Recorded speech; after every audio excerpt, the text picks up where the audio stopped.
الرحیم یا ایھا الذین آمنوا لا تکونوا کالذین کفروا وقالوا لإخوانهم اذا ضربوا في الارض او كانوا غزا لو كانوا عندنا ما ماتوا وما قتلوا ليجعل الله ذلك حسرة في قلوبهم والله يحيي ويميت والله بما تعملون بصير ولئن قتلتم في سبيل الله او متم لمغفرة من الله ورحمة خير مما يجمعون وَلَئِن مُتُّمْ أَوْ قُتِلْتُمْ لَإِلَى اللَّهِ تُحْشَرُونَ فَبِمَا رَحْمَةٍ مِّنَ اللَّهِ لِنتَ لَهُمْ وَلَوْ كُنْتَ فَظًّا غَلِيظَ الْقَلْبِ لَانفَضُّوا مِنْ حَوْلِكَ فَاعْفُ عَنْهُمْ وَاسْتَغْفِرْ لَهُمْ وَشَاوِرْهُمْ فِي الْأَمْرِ فَإِذَا عَزَمْتَ فَتَوَكَّلْ عَلَى اللَّهِ إِنَّ اللَّهَ يُحِبُّ الْمُتَوَكِّلِينَ صدق اللہ مولانا العظیم۔ حضرات سورہ آل عمران کے اس 17ویں رکوع کی ابتدائی آیات میں اہل ایمان کو اللہ تعالیٰ نے توجہ دلائی ہے کہ سب کاموں کا انحصار اللہ کے فیصلوں پر ہے۔ انسان کے ساتھ اگر کوئی مشکل پیش آ جائے، کوئی حادثہ پیش آ جائے، تو اسے پھر طرح طرح کی تعویلیں نہیں کرنی چاہیے کہ اگر میں ایسا کرتا تو پھر ایسا نہ ہوتا۔ انسان کی اپنی سوچ بڑی محدود ہے، اس کی عقل بھی محدود ہے، لہذا اسے کوئی کام کرنے سے پہلے سوچنا تو ضرور چاہیے، اور جب کسی فیصلے پر پہنچ جائے تو پھر اللہ پر بھروسہ کرتے ہوئے اس کام کو انجام دینا چاہیے، اور پھر بھی اگر کوئی نقصان ہو جائے تو پھر اسے اللہ کی حکمت سمجھنی چاہیے، اپنی تعویلیں نہ کرے انسان۔ تو اہل ایمان سے کہا جا رہا ہے کہ یا ایھا الذین آمنوا، اے لوگو جو ایمان لائے ہو، لا تکونوا کالذین کفروا، تم لوگ کافروں کی سی باتیں نہ کیا کرو۔ وقالوا لاخوانہم، جو اپنے بھائیوں سے کہتے ہیں، اذا ضربوا فی الارض، جب وہ زمین میں کسی مہم پر جاتے ہیں، او کانوا غزا، یا انہیں کوئی اور معاملہ پیش آ جاتا ہے، کوئی مشکل ہوتی ہے، تو پھر وہ کہتے ہیں کہ لو کانوا عندنا، کہ اگر یہ ہمارے پاس رہتے، ما ماتوا، تو انہیں نہ موت آتی، وما قتلوا، نہ یہ قتل کیے جاتے۔ ارے بھائی، موت کا وقت مقرر ہے، جیسے کل کی آیات میں یہ بات گزر چکی۔ جب وہ وقت آ جاتا ہے تو پھر ایک لمحے کی بھی نہ تاخیر ہوتی ہے نہ تقدیم ہوتی ہے۔ تو ایسی باتیں نہ کیا کرو کہ اگر ہم ایسا کر لیتے تو ایسا ہو جاتا۔ یہ ان لوگوں کی سوچ ہے جو اللہ کی قدرت پر ایمان نہیں رکھتے، لہذا تم ایسی باتیں نہ کیا کرو۔ لِيَجْعَلَ اللَّهُ ذَلِكَ حَسْرَةً فِي قُلُوبِهِمْ، یہ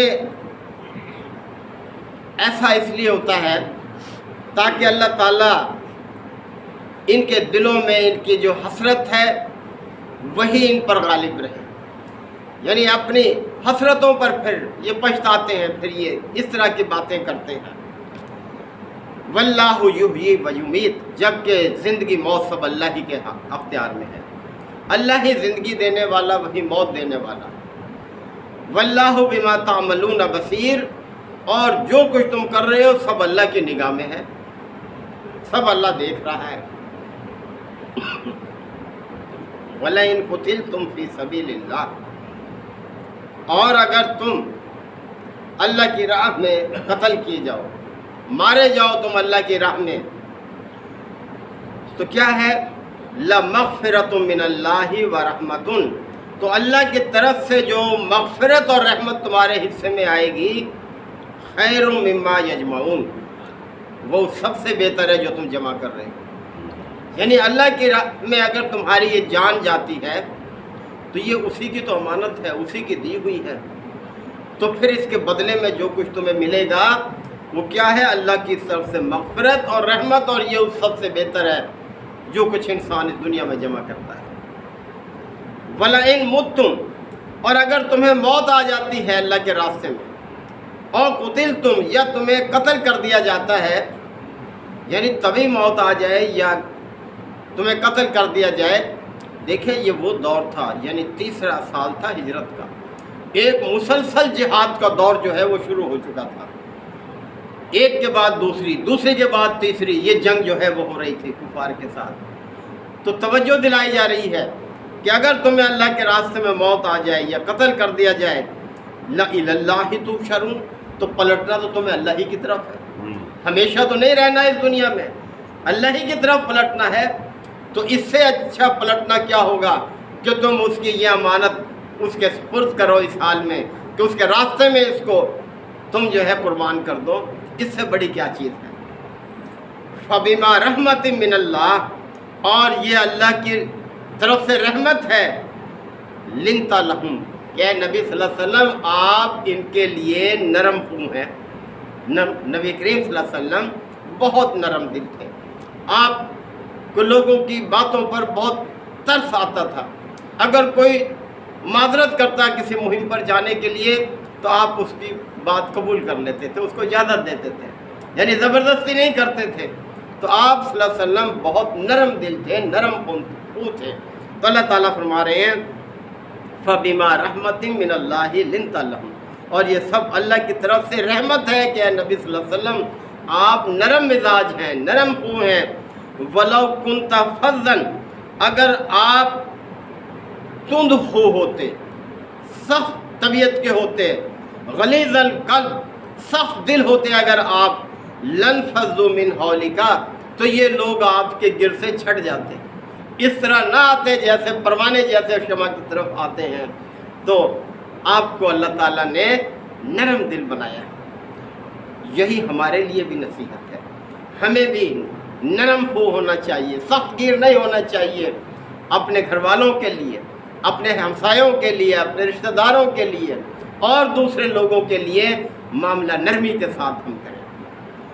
فاعف عنہم، پس معافی والا معاملہ اختیار کیا کرو، یعنی جو لوگ ذرا کم سمجھ ہیں ان کے ساتھ درگزر سے کام لیا کرو۔ واستغفر لہم، اور ان کے لیے مغفرت کی دعا بھی کیا کرو۔ وشاورہم فی الامر، اور اپنے کاموں میں ان کو شریک مشورہ بھی رکھا کرو، ان سے بالکل ان کو دور نہ کر دو کہ تمہیں تو پتہ ہی کچھ نہیں، تم بڑے کم عقل لوگ ہو، ایسے نہیں، بلکہ ہمارے عزیزوں میں، رشتہ داروں میں ہر ایک کی اپنی اپنی سمجھ ہوتی ہے۔ بہرحال جو کم سمجھ لوگ ہوتے ہیں ان کو بھی کاٹ کے نہ رکھ دیں، ایک طرف نہ کر دیں، بلکہ ان کو بھی اپنے ساتھ شریک رکھیں، ان کی حوصلہ افزائی رکھیں۔ فَإِذَا عَزَمْتَ، بس جب آپ کسی کام کا عزم کریں، ہمارے لیے بھی یہ نصیحت ہے، جب بھی ہم کسی کام کا ارادہ کریں تو فرمایا فَتَوَكَّلْ عَلَى اللَّهِ، تو پھر اللہ پر بھروسہ کرو، یعنی اپنی تدبیروں پر تمہیں یقین نہیں ہونا چاہیے، تدبیر ضرور کرو، تدبیر سے نہیں روکا جا رہا، اچھے سے اچھی تدبیر کرو، اچھے سے اچھا سامان کرو، لیکن بھروسہ اپنی قوت پر، اپنے منصوبوں پر نہیں ہونا چاہیے، اللہ پر بھروسہ رکھو۔ ان اللہ یحب المتوکلین، اللہ انہیں لوگوں کو پسند کرتا ہے جو اس کے بھروسے پہ کام کرتے ہیں۔ جب انسان اللہ کے بھروسے پر کام کرے گا تو وہ غلط کام کو نہیں کرے گا، اس لیے کہ غلط کام میں تو اللہ کبھی شریک نہیں ہوتا، وہ سوچے گا کہ کیا یہ کام ایسا ہے جس میں اللہ پر بھروسہ کیا جائے۔ ان ینصرکم اللہ، اگر اللہ تمہاری مدد پر ہو، فلا غالب لکم، کو کوئی تم پر غالب آ ہی نہیں سکتا۔ کتنی بڑی بات اللہ نے بتائی ہے حکمت کی، یعنی اگر اللہ تمہاری پشت پر ہو، اللہ کا ہاتھ تمہارے اوپر ہو تو پھر تم پر کوئی غالب نہیں آ سکتا، یعنی یہ سارا منصوبہ جو تم بناتے ہو اللہ کے بھروسے پر۔ وَإِن يَخْذُلْكُمْ، اور اگر وہ تمہیں رسوا کرنا چاہے، فَمَنْ ذَا الَّذِي، تو پھر کون ہے اس کے مقابلے میں، يَنْصُرُكُمْ مِن بَعْدِهِ، اس کے بعد تمہاری مدد کر دے کوئی۔ وَعَلَى اللَّهِ فَلْيَتَوَكَّلِ الْمُؤْمِنُونَ، اور مومنوں کو تو اللہ ہی پر بھروسہ کرنا چاہیے، مومن جو ہے وہ اللہ پر بھروسہ کرتا ہے۔ وَمَا كَانَ لِنَبِيٍّ أَن يَغُلَّ، اور کسی نبی کا یہ کام نہیں ہے کہ وہ خیانت کرے، یعنی غلط بات کرے لوگوں سے، کوئی چیز اس کی طرف اللہ کی طرف سے آئی نہ ہو اور وہ اللہ کی طرف منسوب کر دے، نبی کا یہ کام نہیں ہے۔ وَمَن يَغْلُلْ، اور جو شخص بھی خیانت کرے گا، یَأْتِ بِمَا غَلَّ یوم القیامہ، وہ قیامت کے دن اپنے خیانت کے ساتھ حاضر ہوگا، یعنی وہ اپنے جرم کے ساتھ حاضر ہوگا۔ ثم توفی کل نفس ما کسبت، اور پھر ہر شخص کو اس کی کمائی کا پورا پورا بدلہ دے دیا جائے گا۔ وہم لا یظلمون، اور اس پر ظلم نہیں ہوگا، کسی پر ظلم نہیں ہوگا، کسی کی حق تلفی نہیں ہوگی۔ تو یہ ساری نصیحتیں کی جا رہی ہیں۔ یہ قرآن ہر دور کے لیے ہے، یعنی وہ حالات جو اس وقت پیش آ رہے تھے وہ آئندہ بھی پیش آتے رہیں گے قیامت تک۔